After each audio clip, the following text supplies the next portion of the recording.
Team Falcon. It's just almost 5 minutes para sa taas na naman yung gusto nila play. Okay, Purify nagamit ni Marco habang si Ogen ay kailangan din lumayo. Ngayon si Flap TC nakipagsabayan na sa apat. Few ay narito na rin. Gagawin naman yung reward manipulation. Yes, nagamit niya pero nakatakas yung dalawa. Si Kera ang nasa pahan. Super Prince dito din. Moves from Super Prince. Apat ng Guardian, walang tinamaan pero si Ogen na may ipet. Super Marco with the kill, nakabawin. Hindi pa makakuha ng ibang objective or jungle. Oh, wait lang! Okay, kalahati nga kagad dito si Brusco pero nabalibag na nga kagad dito si Ogen. Super Prince with a kill pero nasa liban din si Brusco. Kakayanin niya pa makasurvive, hindi. Kasi si Scarty si makakuha ng kill. Manipulation. Naku, nakikipaglaro na sila dun sa box. Sabi ng Onyx Philippines, sige, ilatag mo yung box, Mabu. Andito pa yung diversion. At sino magiging target? Si Super Macmac! Conceal ang Team Falcons. Yung Lord at Daan sa may middle lane. Si Ogun naghahanap na pwede puntahan. Uy, pero nagkakitaan sila ni Ogen doon sa may bandang ilalim. Ngayon yung Lord ay buhay pa rin. Flap TC ay nasa gilid din. Tamang bugal lang siya doon. Split split na gamit niya. Pero kailangan niya umalis. Andito rin si Kera. Naku, nababaran. Si Brusco at si Super Prince ay nakaabang na kapatid ng Guardian. Nakaiwas. Grabe. Dito si Kera. Grabe naman, nilalabanan lang kagad. Inaantay lang nila si Flap TC rather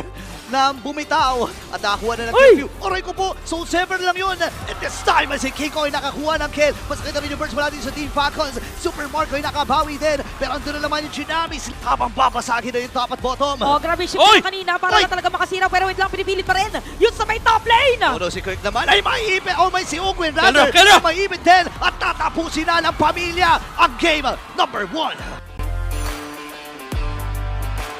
Run dito ng Lord. Pero si Kirk umabante na. Oo, malaki nga. Uy, kick! Wait lang, nagsipa na nga rin kagad! At ito yung mga Jabong Beans mula kay Kera. Pasok din niya kagad dito si Carl DC. Pero nagamit ng Crimson Beacon. Sa likuran ng asa harapan naman ito si Kirk. Pero kailangan niya lumayo dito. King Kong, diretso na kagad doon sa Lord ng laban. Pero si Flap DC sabi niya hindi kami papayag. Round 2, hindi tumama yung snipe. Pero andun din Ton mula dito kay Flap DC. Pero mamatay siya sa kamay ni Kera. Ngayon naman yung flicker na gamit din ni Super Prince. Medyo bawasan ang Team Falcons. Wala pa si Flap DC for the next 20 seconds. Pero si Kirk ata ang pinupuntirya. At Oo nga pala kanina, no? kailangan nila mag-ingat dito habang si Brusco ay kumakasa na. Alam natin, nasisipa yan. Sabi lang, sige, unahin na kagad si Flap. Hindi nagamit kagad dito yung kanyang revitalize. Pero sana naman, kapatid ng Guardian mula kay Flap. Habang si Kiko sa may bandalikod, makakuha sila ng kill. At isusunod pa ata nila si Ogwen. Renner, Jeremy Renner. Ayan na, nasipa na nga rin kagad sa may Bennett's range. At si Kera ay nakakuha na rin ang kill. Lapag yung Jammer Force. Pinamaximize lang nila din si Kirk ay namatay. Pero buhay pa rin si Few. Kailangan lumatras dito. Pero si Ogen, itong si Kyle TC, lumayo na rin eh. Oo, pero parang pwede itong buy time. Ayan, napigilan na. Ayan Extra na. killings. Pero Khalid, saan nga pa talaga pupunta? AOG! Ayun na, but the Guardian of dito yung immortality ngayon. Nanakap mula doon sa Lord. Kiko ay nakakuha na rin ng isa. Kera ay godlike na. Nagwawala na yung gold standard. Nakadalawa na rin Kiko si Kiko. Sa Ibon Kera, tag-isa dito ang KK connection. Habang si Brusco ay nakasipa pa.